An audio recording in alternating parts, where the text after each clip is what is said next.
Welcome to the She Business Show, brought to you by VillageTV. My name is Suzy Jacobs, and our job is to bring you business expertise, personal development, and some health and well-being to make your life in business just that little bit easier.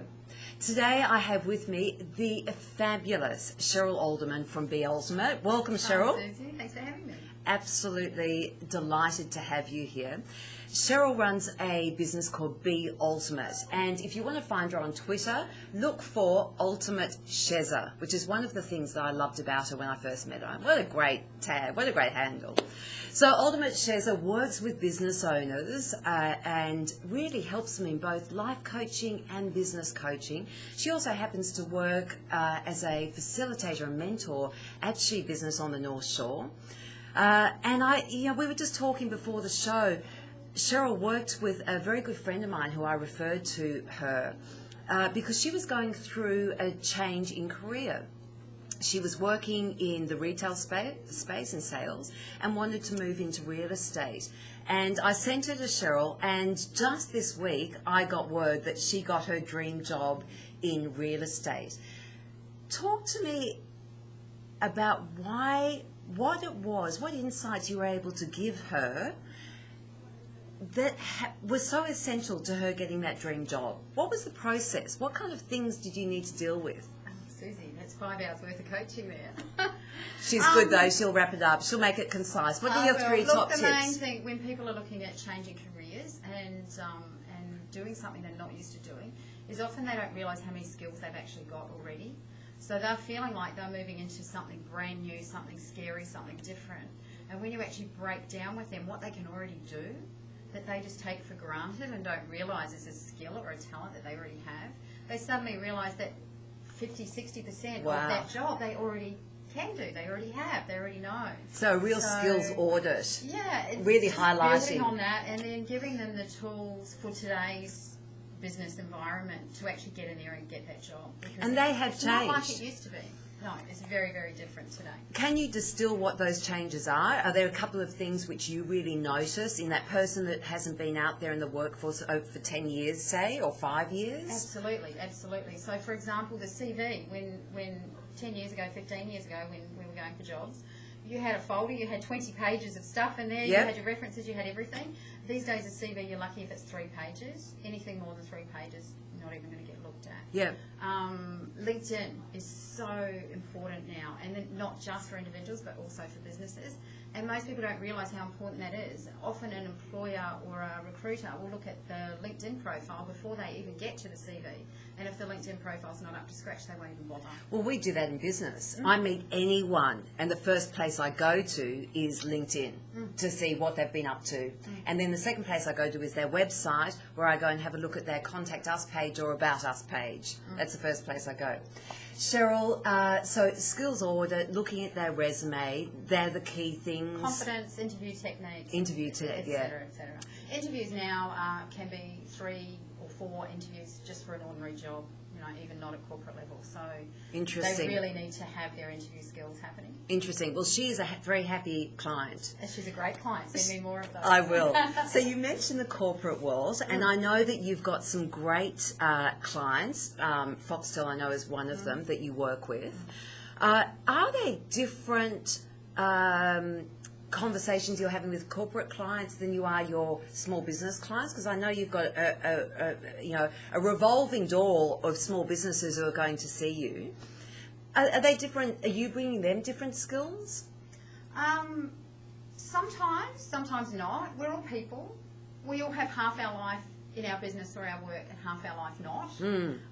So the mindset side of things, the confidence, the obstacles, the mental barriers that we're carrying around are often very similar in business as they are in corporate. There's a lot more team development and so on in the corporate environment. Obviously, the small business owners, often it's just them. Yeah. Them against the world. And it is like that. It's about leading yourself, isn't it, in your own business? Absolutely.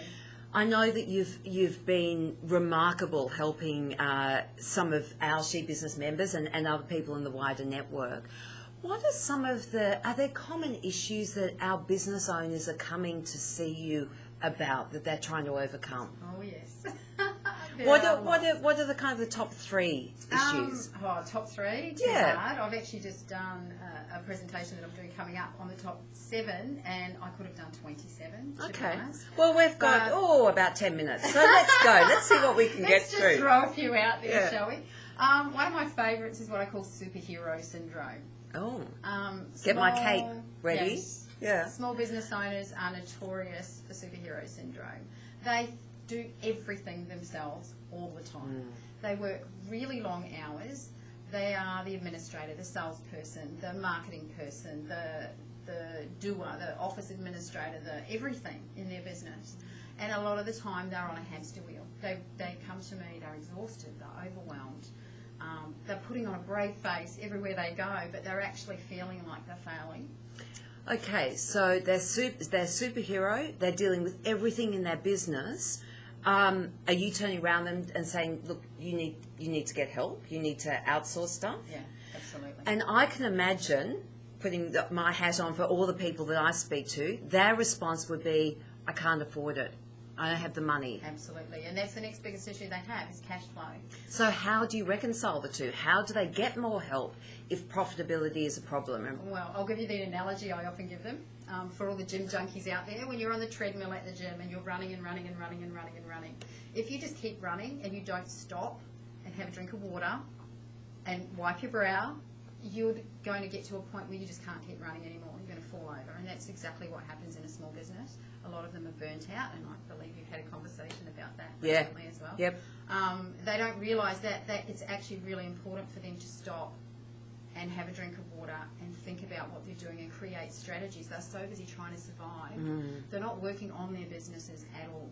So they're actually working unproductively. And this is an issue. We've got more women than ever, which is fantastic, going to small business.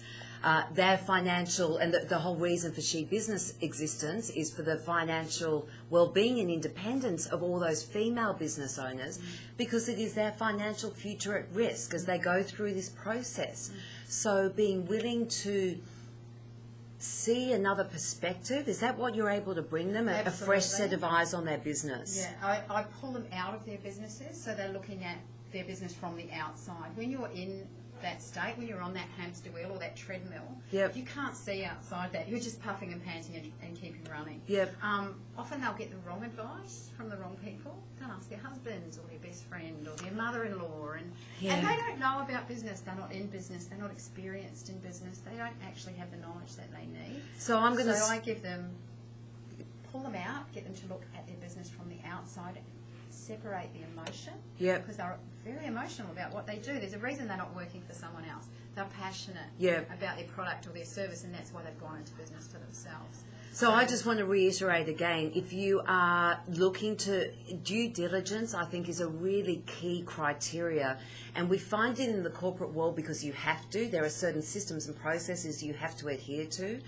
If we can highlight one thing, due diligence, making sure you're going to the right people for the right advice is imperative. You're the business owner. Make sure you interview the people until you find the right person to help you. Absolutely. Okay, so they're overworked. There's not the profit in their business. What are some of the shifts in your client's mindset which gets them out of there? What are some of the key things you see? Easy. Here we go. When they come, they're often in overwhelm and they feel alone. So when I start working with a small business owner, they suddenly realise, first of all, they're not alone. They're the same as most small business owners, which is really reassuring for them. Second of all, that they've got someone on their side. They can let it out. They can talk about it. They can discuss it. They don't have to keep putting on that brave face and pretending everything's okay. And thirdly, giving them the education and the tools that they need to resolve the issues they're having, to create really great strategies that are going to take them forward without upping the hours and reducing the income. They suddenly feel empowered. And when they come and they're in overwhelm, that's a really powerless place to be. So they get that personal power back and that confidence that comes with that. And then they start to see the results in their business, and they notice that they're increasing their income and not their hours. Yeah. It's like a big So lightning bolt. that empowered, that there's a can-do attitude that comes with that. I think you also touch on a really key point, and it's something that we certainly see a lot in She Business. Incredibly intelligent, smart, savvy people who have been in the corporate world, who are lawyers and accountants and IT and engineers and all this sort of stuff. And they're resistant to asking for help because they are so clever, they've known how to do their job so well in the past, that they think they ought to be able to build a business. And there's a whole different skill set around building a business. And the moment you hit that level of complexity where you actually just don't know what to do then, and being able to recognise that is the first key step. Yeah, stop avoiding. And when they come to you. Stop avoiding the fact that you need help. Yeah. It's not a weakness. Oh, yes. And I get that in corporate as well. There's a whole mindset that these strong, capable people asking for help means you're weak. You're not enough. And that's not the case. Yeah. We all love to help. Everybody loves to help someone out. It gives a beautiful, warm, fuzzy feeling. Yeah. So why we have an issue about asking for that when we know that the person helping us is going to feel great is a real, modern day complexity in the way we think, I think. So can you reframe? Asking for help is... You offering a gift to someone else. Beautiful. You're giving them the gift of being able to feel that feeling of helping Lovely. someone out. Yeah. Cheryl, let's go back briefly. We were talking about the common issues that you see your small business people walk in the door with. Yeah. Just let's revisit that. What are some of the other issues that they see? We talked about... Isolation. Uh-huh. Yeah. They are, their business a lot of the time is just them. They are making all the decisions by themselves. They are doing everything by themselves. They've got no one to bounce off. They've got no one to strategize with. They've got no one to ask them tough questions. And that's a really isolating feeling. And sometimes running a small business is like being on a desert island by yourself. They really feel like that a lot of the time. So having someone to do that with is really helpful for them. And not knowing what they don't know. We only know what we know. If you're stuck in that path of what you know, and you're doing everything you know, but you're still not getting results, and this is what happens to a lot of small businesses, they've done everything they know how to do. They're doing all the things that they are able to do, but they're not moving forwards. It's because they've hit that wall of where their knowledge goes to. And they don't know that there's other stuff they're not aware of. Perfect example, the LinkedIn workshop we ran last night. We had 8 business owners in the room. They're all on LinkedIn. They all know about LinkedIn. But after 2 hours of workshop, they all were like, oh my gosh, I didn't realise I could use it all these different ways. I didn't realise I could use it to leverage my business. I didn't realise. And that's an expression I hear all the time. I didn't realise. I think it's that mindset of being prepared to invest in yourself is so critical. I love the word invest. It is. And I think invest and empower are two things that we've come to the table with today. You need to be able to, you may see those things about yourself and about what's happening in your business, and that next step is to say, I'm backing myself, I'm prepared to invest in myself so I can learn. And my business, correct. We need to wrap it up. Any last piece of advice? I know that Cheryl not only has one-on-one sessions, she runs really cost-effective workshops in St Ives, in Sydney, for those who aren't in Sydney. Any last advice for people who may not be able to see you or get to those workshops, if they're having an issue in business, what would you say to them? Educate yourself. Yeah, if you can't afford to go to an expert, go to the library, go to the bookshop. There are so many fantastic books on small business and the issues around that. 6 books on one subject, like marketing or whatever, and you're going to have a damn good toolbox full of new stuff that you can then implement in your business. Cheryl, an absolute pleasure having you here. I'd like to finish off by saying those 6 books, you could swap over one of your bedside novels or some time spending reading the Saturday newspaper for picking up a business book to get you that advice. Otherwise, tap into the Ultimate Shezza on Twitter or beultimate.com.au. My name is Suzy Jacobs. This is the She Business Show, where we bring you business expertise, personal development, and health and wellbeing just to make your life that little bit easier in business.